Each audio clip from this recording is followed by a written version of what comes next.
guys, and welcome back to my channel. My name is Yvonne and this is Tubebuddy, where my channel is all about cleaning information, inspiration and motivation. So be sure to hit the like button, subscribe if you're new, and turn on those notification bells so you're notified every Wednesday and Sunday when I upload a new video. I am aiming to hit 2,000 subscribers so I can shave my head and donate the proceeds to the Wales Air Ambulance. So please subscribe and share my videos so we can hit that, and it is at no cost to you. Also, if you'd like to buy me a coffee to support my channel, my link to my Ko-Fi account is down in the description box. Today's video is a very special video. It is how I edit my videos. So if you're interested, please keep watching. I will have Primal video linked in the description box, as well as the Dad Challenge podcast, so you can learn about how to edit, as well as why I will not use my child on YouTube. On the left, I'm going to show you today, I'm using the Inshot app.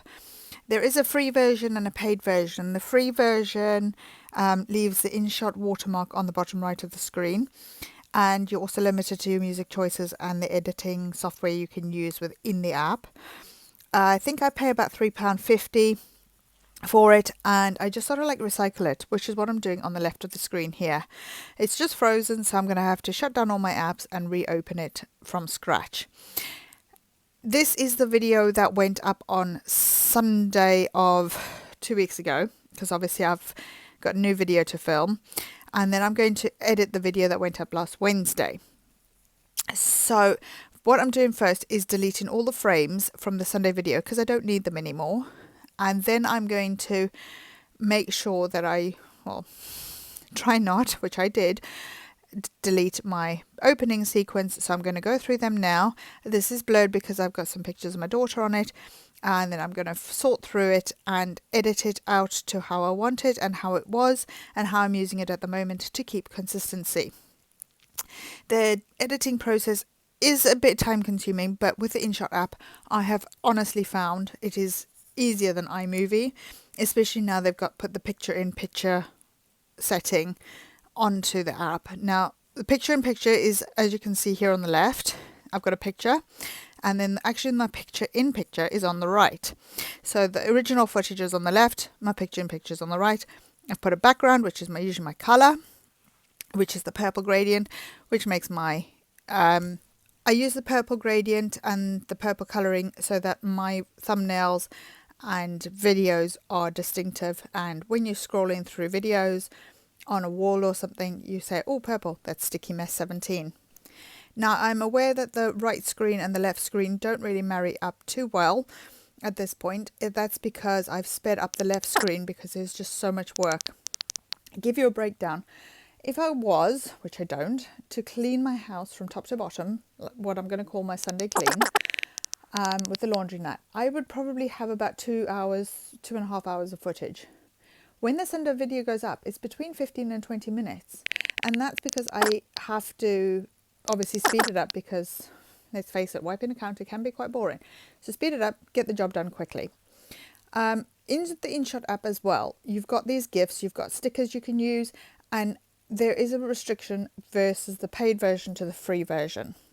As you can see, moving things around the screen, resizing, really easy to do. You can tilt them. I've decided there's already Wednesday there. I'm going to get rid of my Wednesday. Whereas with iMovie in a way is better than Inshot, but I prefer Inshot because there's a lot more features, and Inshot has caught up to iMovie quite a bit. When I started using Inshot, you couldn't do a picture-in-picture feature like it is standing there now. But the one thing I don't like about iMovie is you can't change the font of, you can't change the color of the font or the location of it really on iMovie. Inshot, you can do a lot more with the wording and the timings of words popping up on the screen, the sizing of it, the moving it around on the screen. iMovie, I find it very restrictive. So I do tend to favor Inshot, and I've used iMovie probably a handful of times, but Inshot is my go-to. And as you can see, I can layer them on the screen there so that they line up and they end together, they build up all my text and all that. And also editing out sort of mistakes, it's so easy to do. I just delete the sections I don't want. You can actually trim them out, but I find deleting them is so much easier. There's different sort of functions within the app. The voiceover comes separately. So how I start is I start with my beginning and my end. In the middle, I put up in the footage. Then I look through my footage, listen to it, edit it, cut out any mistakes. I tend to find out, I don't know if you've noticed this on my videos, when I make a mistake, I always close my mouth and look up. And that is my keynote that I've made a mistake and I'm going to start that whole sentence again. So if you look closely at my videos, you'll see if I'm coming back into a shot, my mouth will either just be a bit open and my eyes will either be looking up or to the side. It's like, oh, for goodness sake, I've made a mess again. So there you can see I've made a mistake and I'm just about to cut that out and also add in my 2,000 subscribers. On that note, when I hit 2,000 subscribers, I'll be shaving my head and donating the proceeds of the video to the Wales Air Ambulance. So please, guys, subscribe. Let's raise this money for the Wales Air Ambulance, and it will be at no cost to you. So share my videos, like and subscribe. It really helps my channel. Also, I'll be doing a £50 giveaway when I hit 1,000 subscribers. So you'll be allocated a number. Matt's just bringing me a coffee, bless him. And when I hit 1,000 subscribers, I'll do a draw on I'll probably do a live so that you can get the number and you'll be alerted. Right, so now on the left, I'm just doing my intro and telling you what I said on my Wednesday video. Once I've gone through my intro and my outro, I then add the footage that I'm going to put within my video. This obviously comes in a massive clump and can come to about 2 hours of footage. So I've got to edit that, speed it up, cut any camera moves out and all sorts of things like that. And to be honest, as I said earlier, from starting my house on a Sunday clean to finishing can easily be, I don't know, 2.5 hours of footage. Reduce that down to about 17 minutes. It's actually quite disappointing that I've got so much footage, but most of it's like moving the camera around or being out of shot or something being repeated or I've dropped something or, you know, there's all sorts of things that go wrong when you're filming and all of that has to be cut out.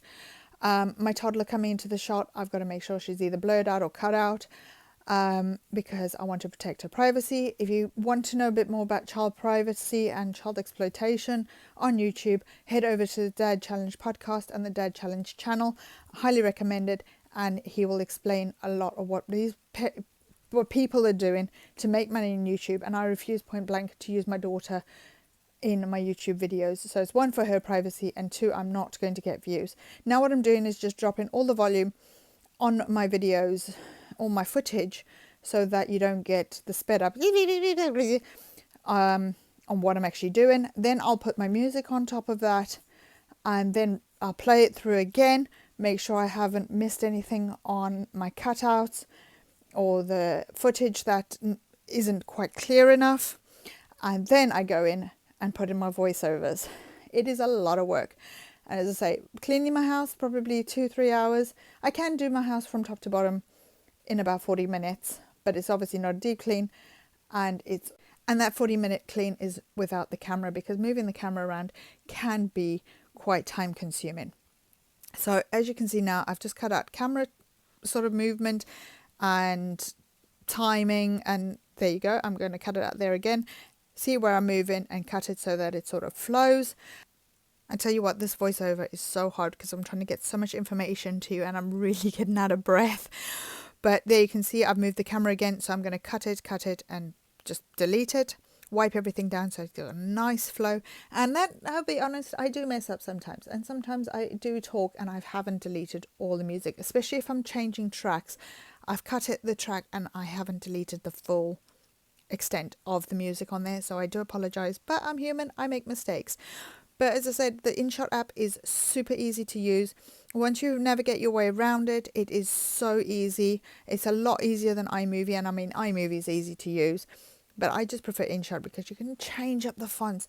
Now the music I get from non-copyright sounds. It is an app. It is a bit of a pain to download. There's obviously, I've got to worry about space on my phone for the footage, so I can't download too much music. So I use the Inshot app. You've got to listen to what you would like, download it, then go into the settings of the app, go into your downloads, listen to the music again, and then transfer it or like airdrop it into the Inshot app. The Inshot app is really, really accepting for music. You must be aware of copyrighted music, and within the Inshot app there is quite a bit of copyrighted music. You have to label in the Inshot app that what each artist and give them credit for it. Non-copyright sounds, you just put non-copyright sounds, and that is where the music is from. I have had a copyright claim on Inshot many times, so I've stopped using the the Inshot music. I only use it for my intro and outro, and I think it's called 50 Cents Black, and I do credit that into my description box. With the non-copyright sounds, you can just put non-copyright sounds, and there is a legal code that is on the bottom of my description box on every single video.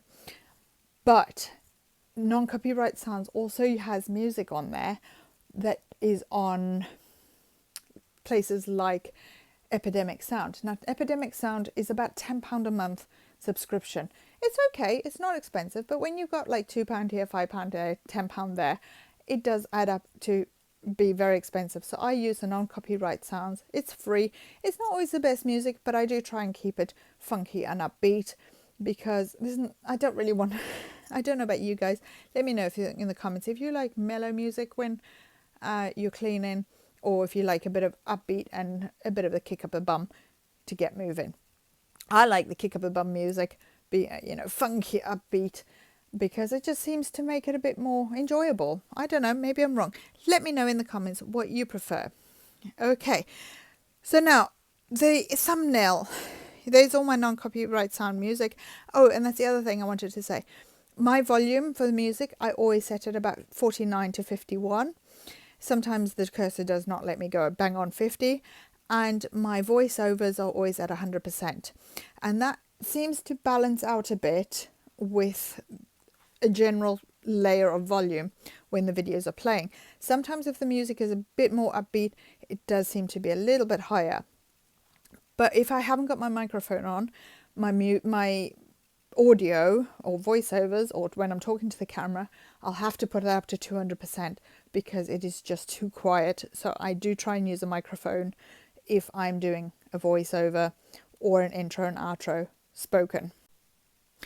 Now, in a minute, you will see on my right screen, I will be showing you how I do my thumbnail. I use Pronto. This was recommended to me by Primal Video. If you haven't seen Primal Video, he has loads of hints and tips. Why can I never say hints, tips and tricks?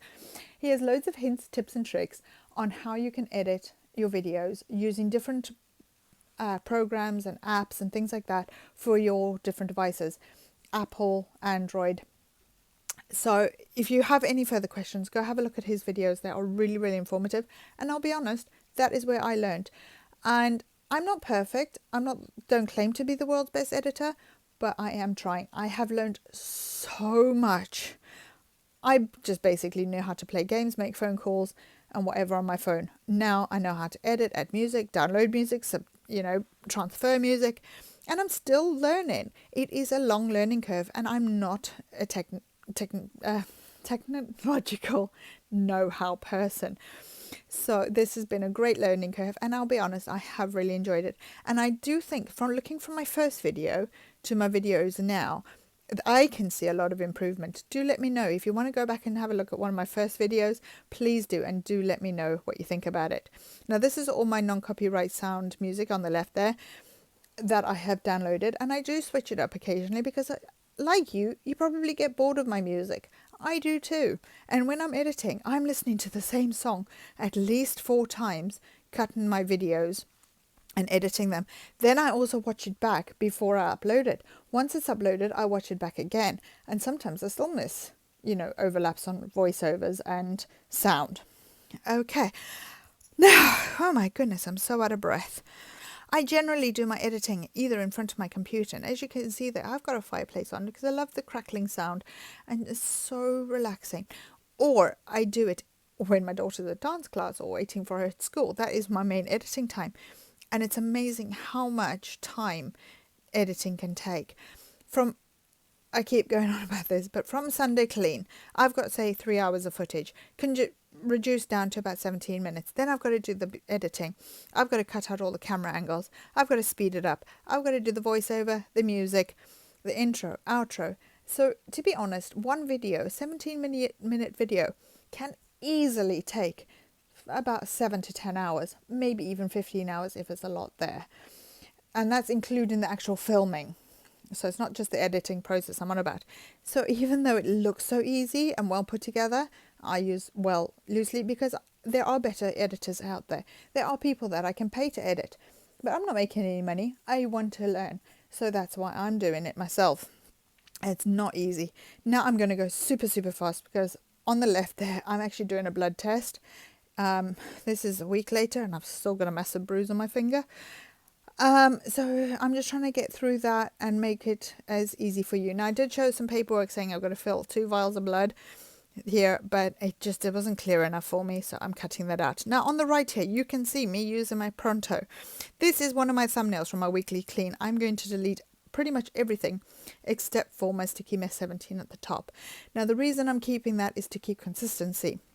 I also know that on the left, you should put all your wording, because on the right you've got like the timestamps, the premiere and all that stuff on the thumbnail when you're looking at it on the phone. When you're looking at it on your phone through YouTube, it's very small. So you got to try and make them bold, consistent. My consistency is my color. My face will be on the right of my thumbnail. I have got a few that are on the left and I will be changing them up eventually. Resizing your image. And there's so much you can do on Pronto. You can, I use eraser app again if I need to erase the background, but this is just so easy. You can change the background of a word using the style of it. You can change the font of it. You can move it around where you want them placed. You can change the sizing of it on Pronto. But when you finish doing all this, you must save it as a PNG file. The only space that will be on your thumbnail is my purple block, and that is why I can keep the purple block consistent and all my thumbnails are consistent. Well, that's it for today, guys. Thank you so much for watching my videos. I really appreciate it. I hope you've learned a load today.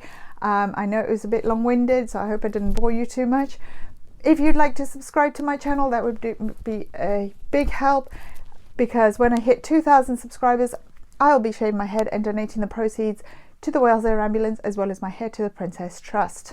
I will have Primal video linked in the description box, as well as the Dad Challenge podcast, so you can learn about how to edit, as well as why I will not use my child on YouTube.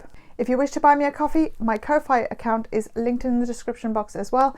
And another way you can support my channel is just watch another video. So with all of that said, guys, thank you so much for watching. Take care, look after yourselves, look after each other, and I will see you in the next one. Take care, see you, bye!